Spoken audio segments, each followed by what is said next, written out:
We are wondering what is happening to the world. Everything is changing.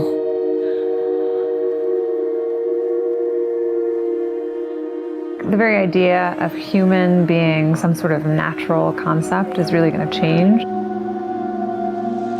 Our bodies will be so high-tech we won't be able to really distinguish between what's natural and what's artificial.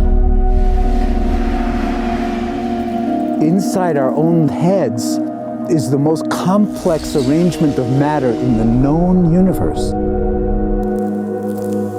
You might ask yourself, can we get to be superhumans?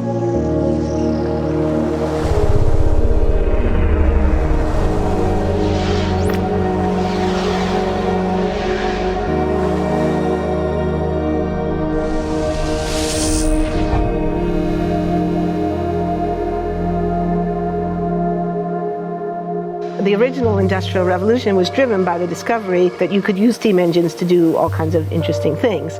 But that was followed by additional revolutions for electricity and computers and communications technology. We're now in the early stages of the fourth Industrial Revolution, which is bringing together digital, physical, and biological systems.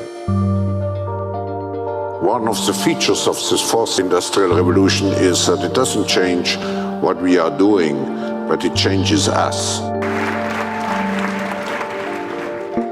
With the ability to visualize brain activity, for example, through a simple consumer-based EEG device, it gives us access to ourselves in ways that we've never before thought possible. It unlocks the black box that is the brain and enables us to really, truly be able to realize an identity that is aspirational. There's now a scientific foundation for the effects of mindfulness on the brain, on the genome, on biological aging. And when the human mind does know itself, then you get the potential for a new renaissance that restructures itself in terms of our relationship to life, our relationship to the planet, our relationship to work. We need a different economic model.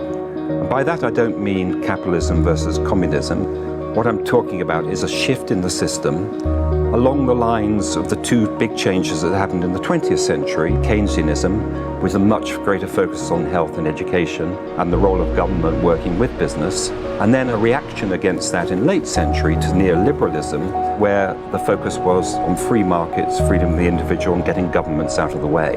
We need a shift to a new system that will allow us to meet the basic needs of every human on the planet, that will live within planetary means, that will be fairer, and that will be focused as its key goal, not on growth per se, but on maximizing human well-being. And history tells us that a values shift is triggered by creation of a new story about how we want to live. I see the circular economy as something which fits very closely with mankind's goal to be innovative and creative and to always progress. We can use asset tracking, we can use IT, we can use 3D printing to enable this different economic model to recover materials, feed them back into the economy, and really to decouple growth from the resource constraints we have. The reason we live in cities is not different today than it was 10,000 years ago. Even if we have got networks connecting us, we still want to have places where we meet in person. So this means the place where we work and the place where we live are much closer to each other, a city where we don't need to have big supply chains in order to produce things, where many things can be sourced locally thanks to 3D printing and robotics.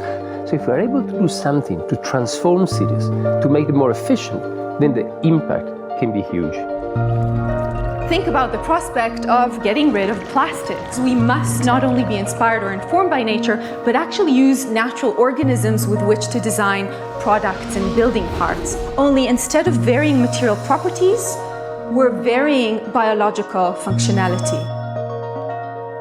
Design is critical today because it's the first signal of human intention. So the question of adding quality to quantity, it isn't a matter of simply circulating things that are potentially toxic.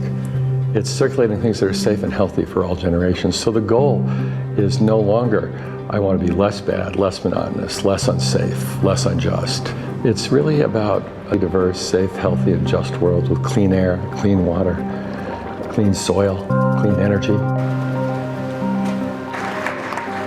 Together we are fighting to preserve our fragile climate from irreversible damage and devastation of unthinkable proportions.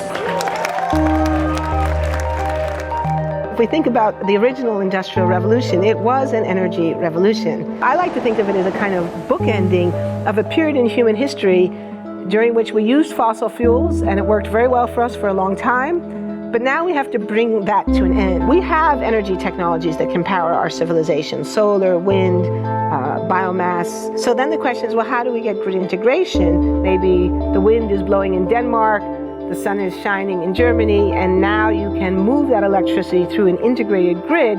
You can supply energy to everyone who needs it, and you can supply energy at all times.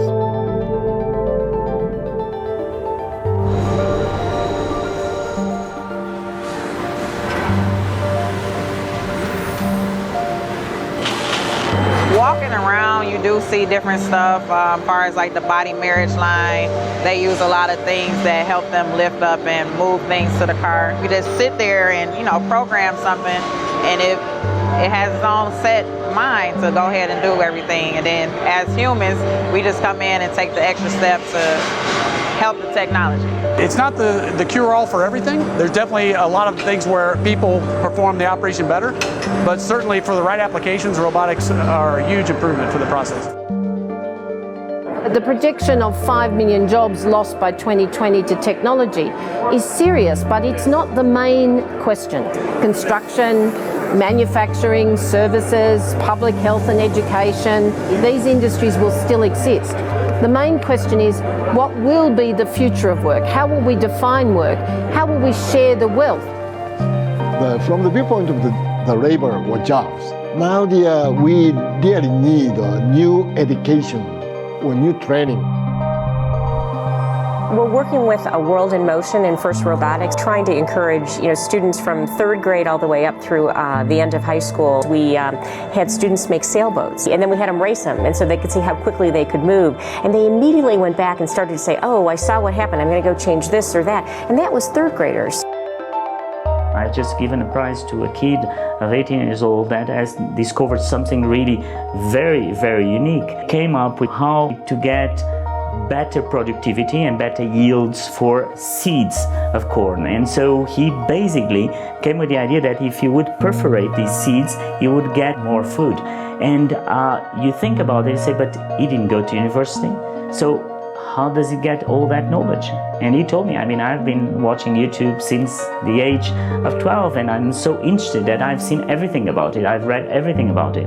The world is really open to learning. The thing is, how do you give the incentive to your kids to do that?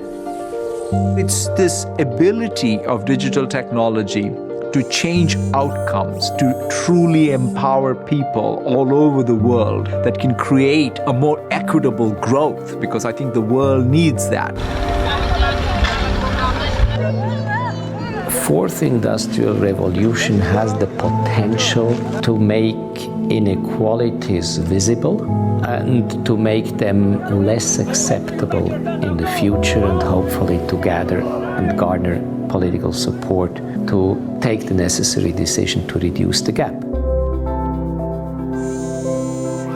Humans have always been using tools, but because of the recent advances in technology, we're beginning to have machines that can augment us in all sorts of interesting ways. I was the first person in the world to be able to voluntarily move my legs while stepping in a robot by exciting the nervous system using electrical stimulators directly onto the spine. We believe that a cure will be possible if enough of the right people have the will to fast-track a cure for paralysis.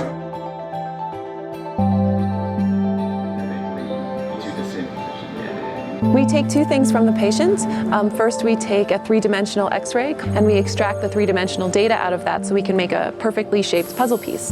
And then we also take a sample of fat tissue from the patient so that we can extract the stem cells out of those. And we use those stem cells with this 3-dimensional scaffold that we fabricate, and after 3 weeks we have a piece of living bone that's ready for implantation. Being able to use genome editing to understand the genetic changes that lead to cancer, and technologies like drug delivery, getting molecules into particular types of cells. There's a lot of excitement about being able to move much more quickly on this disease. One of the things that I think is so essential to free and open societies is freedom of thought. And up until now, the conversation we've been having is around freedom of speech. Once we can access people's thoughts and access people's emotion, we have to create a space that enables people to think freely, to think divergent thoughts, to think creative thoughts. And in a society where people fear having those thoughts, the likelihood of being able to enjoy progress is significantly diminished. We need to take responsibility at every level of society, from the individual and the personal to the institutional to the global, to adapt to these technological challenges and changes which are redefining what it means to be human, what it means to work, what it means to be completely embedded in this world. People always ask me if I'm an optimist or a pessimist. The technology exists, but how do we get it and implement it at the scale we need at a price that people around the world can afford? Even though we have everyday problems we have to solve, we have to find a way to lay the foundations for the innovations of tomorrow.